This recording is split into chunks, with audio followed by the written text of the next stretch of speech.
Yes, this really did happen. In 2015, a man woke up to a strange post-it note sitting on his desk. On it was a to-do list that he didn't recognize in handwriting that didn't look like his. Since he was up late the night before doing some work, he assumed he must have written out the list when he was half asleep and kind of forgot about it, so he just crumples it up and throws it away. 2 weeks later, he wakes up to dozens of these post-it notes all over his wall, and they're all blank except for one that, in the same weird handwriting, says, "Our landlord isn't letting me talk to you." Now feeling totally freaked out that some crazy person is crawling around his apartment at night, he starts looking for signs of a break-in, but there aren't any. Instead of calling the police, he shares his experience on Reddit asking for help, and one user's comment literally saves his life. Turns out the man was writing the notes to himself and then forgetting, because his brain was slowly dying due to a carbon monoxide leak that was only discovered because a user suggested he install a detector.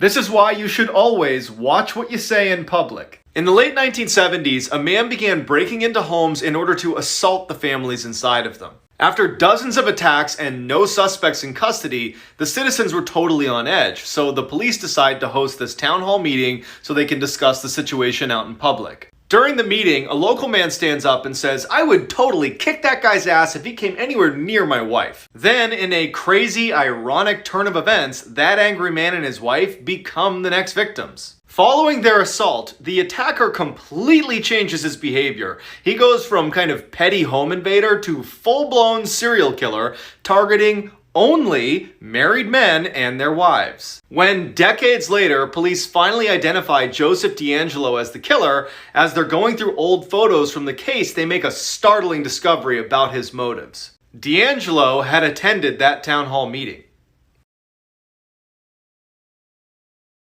Yes, the picture at the end is real. In 1876, a woman from a very prominent family in Paris goes missing. After years go by and no one has a clue what happened to this woman, friends and family ultimately mourn her death and move on. 25 years later, and this anonymous letter shows up on the Attorney General's desk, claiming that the missing woman's family had a secret. Intrigued by the letter, the police go to the family's home, show it to them, and ask to search the property, to which they say, "Go for it." They search, they don't find anything, but on the way out, they notice something very peculiar. At the end of some stairs was a door that was padlocked shut. When the family refused to open it, the police break it down and make a horrifying discovery. Cowering on a rotten straw mattress in a pitch-black room was the missing woman, now 50 years old and extremely malnourished. Her mother had imprisoned her there after they had fought over her boyfriend, and she had not seen sunlight or another human being in 25 years. This is why you should always be scared of clowns. In 2004, a babysitter had just sat down to watch TV before the parents got back when she noticed something. In the corner of the room was a large clown statue that, no matter how she positioned herself, seemed like it was staring right at her. As she's looking at it, the father calls to check in on the kids. She tells him everything is fine, and right before they're about to hang up, she says, "Why do you have a huge clown statue in your TV room?" There was silence on the phone, and then the father just says, "We don't own a clown statue." She immediately drops the phone, runs upstairs, gets the kids, runs outside, calls the cops. Cops go in and come out with this guy. As the police are taking the clown away, one of the officers comes over to the girl and with a very grim look on his face just says, "We found him underneath one of the kids' beds. He was holding a sharpened screwdriver." Sometimes reality is stranger than fiction. In 2010, a couple renting a cabin in the middle of the woods finds the guest logbook tucked underneath the bed in the bedroom. After reading through it, they decide to call the cops. The final 5 entries are all by the same man. The first 2 are just talking about how great it is to be on vacation with his girlfriend. Then it starts to get weird. In the 3rd entry, he describes a stranger lurking in the tree line that doesn't respond to his waves. In the 4th entry, he hears knocking on the windows in the middle of the night, but no one's there. In his 5th and final entry, his handwriting is barely legible, and it just says, "It's in the bathroom, we're going to die." The police show up and find the girlfriend's body in the basement. Next to her body was her purse, and in her purse was her phone. When they open it up, they see that she texted her mother one last time, and it just says, "Mike's starting to act crazy. I think he's off his meds again."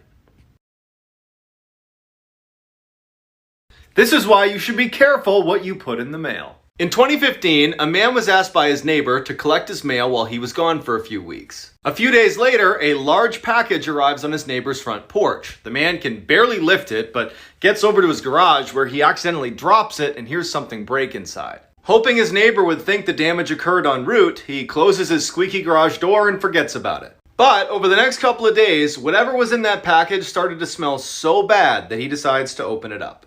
Inside were two very important finds: his neighbor, who was dead, and a camera that was still recording. The police bring the man in for questioning and show him what was on the camera inside the box. It starts with his neighbor talking to the camera about how excited he is to mail himself home for his YouTube channel. Then, police fast forward to the very end where they see that the neighbor is now sleeping in the box, and then suddenly gets dropped and you hear a crack, and that's his neck breaking. And then you hear a squeaky garage door close.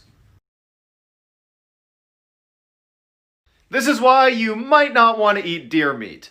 In late 2019, a man and his grandfather were out hunting when they spotted something way off in the distance that just didn't seem right. A deer was howling and then lowering its antlers and charging forward like a battering ram as if it was fighting with another animal. But when they crept closer, they could tell that the deer was all alone and something was definitely wrong with it. The deer was repeatedly ramming its head into a tree, and then finally one of its antlers breaks off and it kneels down and starts chewing on the antler. As they're watching in horror, the deer in a sudden lurching movement gets up on its hind legs and then walks like a human into the nearby lake, goes under, and does not resurface. Turns out the deer had chronic wasting disease, which is a new, highly contagious neurological disorder that drills holes in the brains of those affected and leads to a distinct lack of fear and awareness and is always fatal. And now, scientists are concerned it might spread to humans in 2020.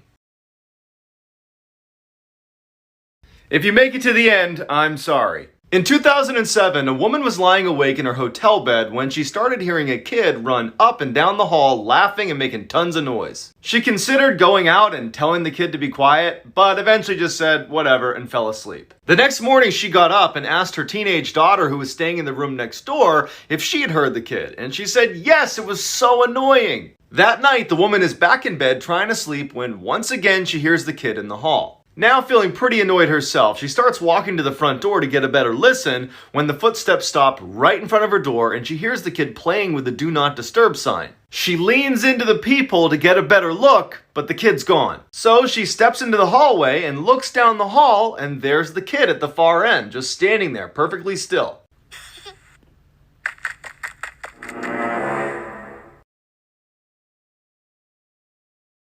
This is why you always say yes to tandoori chicken. In 2012, a high school tutor and her student stayed up so late one night studying that by the time they were done, the buses had stopped running. Without another way home, the student asked if he could stay the night at her place. Reluctantly, she agreed. When they got back to the apartment, she fell asleep on her bed and he fell asleep on a blanket next to her bed on the ground. A few hours later, she wakes up to the boy standing awkwardly in the middle of the room with a very strange look on his face. She asks him, "What's wrong?" He looks at her and says, "I'm really hungry. Let's go get some tandoori chicken." Confused, she says, "It's 2 a.m. Just get a snack in the cupboard." And he grabs her by the arm and he says, "No, we are getting tandoori chicken right now." And he yanks her from the bed. Feeling totally caught off guard by this whole situation, she goes into the hall with the boy, and as soon as the door shuts behind them, she can tell that he is terrified. He looks at her and just says, "I'm not actually hungry. When I woke up, there was someone under your bed."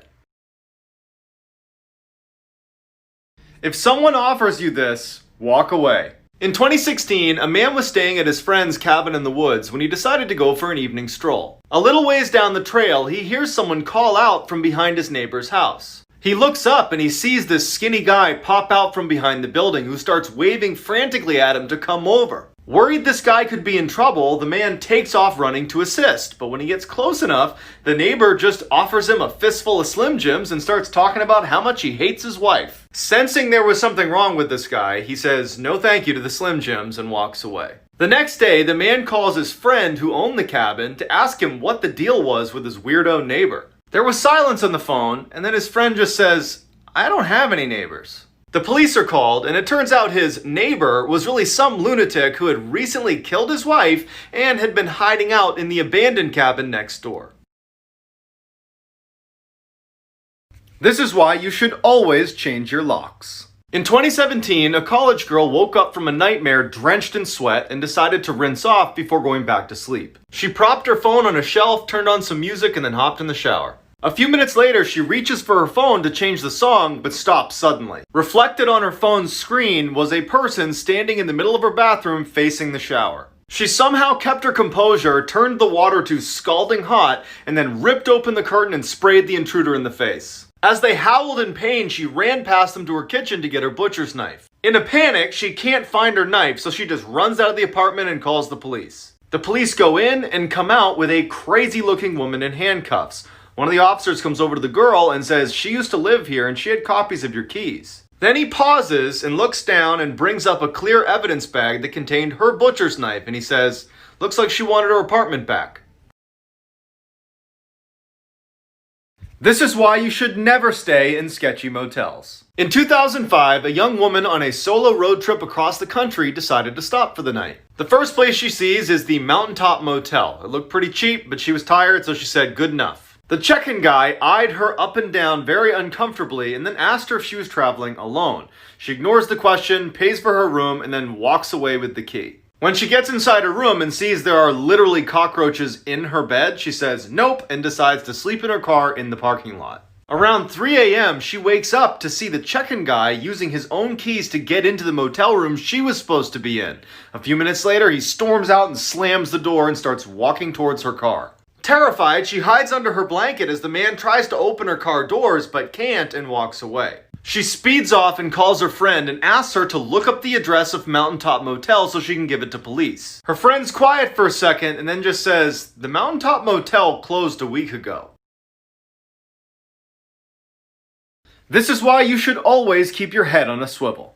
In 2017, an elderly woman who lived alone thought she saw something moving in her backyard and went to the window to have a look. As she's looking around, a shadowy figure emerges right on the other side of the glass, standing in her backyard. Terrified, she keeps an eye on the figure while calling police, but by the time she hangs up, the figure's gone. When the police arrive, her front door is unlocked, so they go inside and they find her still sitting in front of the window looking for this figure. The police search the backyard, but they don't find anything. When the police go back inside to search the house, they quickly find some large footprints that couldn't have been hers in the room that she was sitting in and all around the first floor. That's when they realized what was going on. She wasn't seeing a shadowy figure in her backyard. She was seeing the reflection of someone in the room with her. This is why you should always sleep with your lights on. In 1991, a man named Christopher Case was found dead in his bathtub, fully clothed in the fetal position. When police interviewed his best friend Sammy, she told them about a very disturbing phone call she got from him the night before he died. On the call, he told her that the previous night he had woken up to what sounded like whispering coming from underneath his bed. When he went to look, he couldn't move. As he laid helplessly, he watched a black figure pull itself out from underneath his bed. Once it was fully upright, it reached down and began choking him until he passed out. The next morning when he came to, he felt his neck and it was swollen and bruised. And then he saw blood on his hands and he saw that there were deep, uniform incisions on each of his fingertips. As he's saying all this to Sammy and telling her how scared he is to go to bed that night, he suddenly stops and he says, "I hear whispering outside my room." Then the phone went dead. This is why you should always trust your parents. In 1990, a father and his 15-year-old son worked together at a gas station in Florida. One night, the boy was sitting outside on a break when he saw a crazy-looking woman walking towards the store. They were in a high-crime area and it was very late, so the boy turns around to look through the glass at his dad to see what he should do. His dad took one look at the woman and just shook his head, "No, do not help her." The woman walks up to the boy and says, "Hey, my car's broken down, can you give me a ride?" Before the boy can answer, his dad bursts outside and says, "You need to leave here immediately." Angrily, the woman turns and leaves, cussing them both out the whole way. 1 year later, the boy's in his room at home when his dad calls from the other room and says, "You gotta come in here and look at the TV." On the screen was the same woman from the gas station. Better known as Eileen Wuornos, she was a serial killer who used to pick up her male victims at gas stations in Florida. She was later put to death. This is what they meant when they said, "Don't talk to strangers." In the early 1900s, a 10-year-old boy was playing in the woods when a tall man appeared and asked if he wanted to come back to his cabin for dinner. Totally caught off guard, the boy reluctantly agrees and begins walking. When they get to the cabin, the boy is relieved when he sees Paul, a family friend, sitting on the porch, so the boy happily goes inside. After they eat, the boy says thank you to the strange tall man, says bye to Paul, and then he leaves. He had only walked a few steps when he sees his family, along with Paul, running up the path towards him, frantically asking if he was okay. Confused, the boy says, I'm just fine, and he looks at Paul and he's like, why didn't you tell them I was with you at the cabin? And he points over his shoulder. Paul glances over the boy's shoulder and then narrows his eyes and says, you were kidnapped by a cult 3 days ago. No one's seen you. Terrified, the boy turns around to look at the cabin he just came from, and it's gone. All he sees is a dark forest that stretches for miles. This is why you never go to the well on your own. In 1983, a young boy was camping with his family on Roan Mountain in North Carolina when his mom asked him to head on down the path and get some water from the well. When the boy didn't return, his mom went to check on him and he was gone. A massive search party was launched to find him, but with temperatures rapidly dropping and finding no trace of him, the family braced for the worst. Then, miraculously, on the 7th day of the search, the boy shows up on the mountaintop in an area they had already searched, healthy and clean. When they asked the boy, where have you been? He said he had been at the well when a tall, faceless man showed up behind him, scooped him up, and brought him to the top of the mountain where he kept him in his cabin all week. After the boy gave a very detailed description of exactly where this cabin was on the mountain, the police were eager to go find it and confront this guy. But the park superintendent just raised his hand and said, guys, it's pointless. I've worked here 40 years. There are no cabins on Roan Mountain. This is why you should never explore abandoned ships. In 2014, the US Navy decided to decommission one of its oldest ships, so it brought it into port to be broken down for scrap. Before workers were allowed to actually start breaking it down, the foreman had to go on board and take pictures of every room. So late one night, the foreman spends about an hour walking through this abandoned ship with a flashlight, taking about 100 pictures. When he was done, he emailed the pictures to his boss, who quickly wrote back, "Who's the guy with the axe?" The foreman had no idea what he was talking about, but he noticed the boss had attached one of the pictures that he had just sent him. When he opened it, he nearly fainted. There, in the bowels of the ship, poking his head around a corner, was a faceless man wielding an axe. The foreman had spent over an hour in this hallway and never heard or saw this guy. The Navy searched the ship and never found this guy. They also reviewed security footage of the only entrance, and he never entered or left the ship. This is why you should never step foot on the faraway dock. In 1994, an 11-year-old named Mark arrived at summer camp and made his way over to the dining hall where the director was going to talk about the next couple of weeks. The director emphasized that no one was allowed to swim out to the dock located way out in the middle of the lake, although she didn't say why. Mark and the 3 other boys in his cabin were so intrigued by this faraway dock that the next day during lunch, while everyone was eating, they hopped in the lake and started swimming out. When they finally got out to the dock, they were a little bit let down because it looked like any other dock. But they decide to make the best of it. They climb on top and they start playing the game where they all stand on one side until it floods. Last one to fall off wins. As the corner sank, they started to hear a scratching sound coming from underneath the dock. Suddenly, hundreds of these big meaty spiders come crawling out through the breaks in the wood and slide down the slanted dock towards the boys, who panic and fall forward, and there's spiders swarming their hair and their face. Turns out the dock was off limits because it was overrun with dock spiders, and the boys flooded their nest. This is why you never judge a book by its cover. On the evening of August 7th, 1985, police received a call about a mentally ill woman attacking her family with a gun. When police arrived at her residence, they didn't hear any shooting or hear any noises coming from inside the house. Police tried yelling for the shooter to come outside, but when she didn't listen, they went in.